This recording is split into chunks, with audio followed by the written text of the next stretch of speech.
President Biden has a full agenda of issues to focus on when he stands before Congress and the world tonight to deliver his State of the Union address. Skylar Henry has more details from Capitol Hill.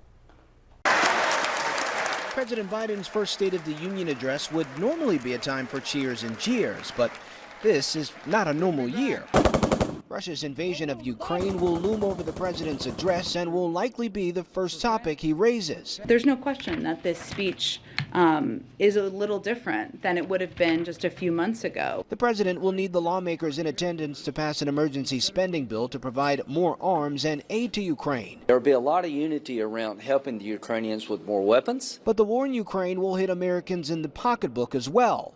So the president will have to deal with the economic consequences. The economic impacts on energy and food prices as a result of this conflict are not just going to go away in 2, 3, or 4 weeks. This is going to be a multi-year challenge. A new CBS News poll shows 70% of those surveyed disapprove of how the president has dealt with inflation.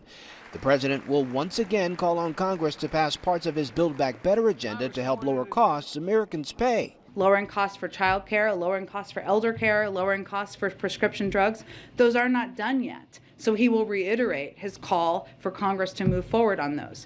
There was a change to the rules which will make this year's speech look different than last year's joint address to Congress. The House chamber is expected to be full and masks are optional. COVID cases are significantly dropping. Communities are reopening. Mask mandates are reversing. Mask and vaccine rules remain a divisive issue in the country, and protesters are expected to bring it directly to Capitol Hill. Some roads are being blocked to keep lawmakers safe. Skylar Henry, CBS News, Capitol Hill. Iowa Governor Kim Reynolds will deliver tonight's GOP response to the State of the Union address. Still ahead at noon, Howard, the Mr. Food Test Kitchen, shows us an easy way to cook up those frozen grocery store meals.